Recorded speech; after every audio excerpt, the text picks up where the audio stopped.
स्वामी समर्थ. बहीण भावाचं नातं म्हणलं की हे नातं अतिशय अतूट आहे. कधी भांडणारे तर कधी एकत्र बसणारे. असं तुझं माझं जमना आणि तुझ्या वाचून कर्मना असं म्हणणारं हे पवित्र नातं अगदी अतूट असतं.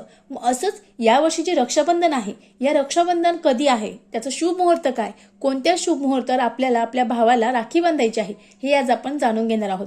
बघा मंडळी, रक्षाबंधन हा सण अतिशय पवित्र सण आहे. आपल्या बहीण भावाचं अतूट नातं राहण्यासाठी बहीण आपल्या भावाच्या हातावर जी राखी आहे ती बांधत असते आणि अशी मान्यता आहे की बहीण जेव्हा राखी बांधते त्यामुळे जे भाऊ आहे त्या भावासाठी जे राखी ही रक्षासूत्र असतं आणि भावाची रक्षा करत असतं. मग त्यामुळं प्रत्येक बहीण आपल्या भावाला दीर्घ आयुष्य लाभावं, उदंड आयुष्य लाभावं यासाठी त्याच्या हातावर राखी बांधत असते. मग यावर्षी जे शुभ मुहूर्त आहे ते कधी, तर बघा या वर्षी जे शुभ मुहूर्त आहे ते म्हणजे ऑगस्टला सकाळी 5:47 सुरू होणार आहे ते दुपारी 1:24 जे शुभ मुहूर्त आहे ते असणार आहे. म्हणजे रक्षाबंधनासाठी 7:10 जो शुभ मुहूर्त आहे तो आहे. मग तुम्ही या शुभ मुहूर्तावर तुमच्या भावाला राखी बांधू शकतात.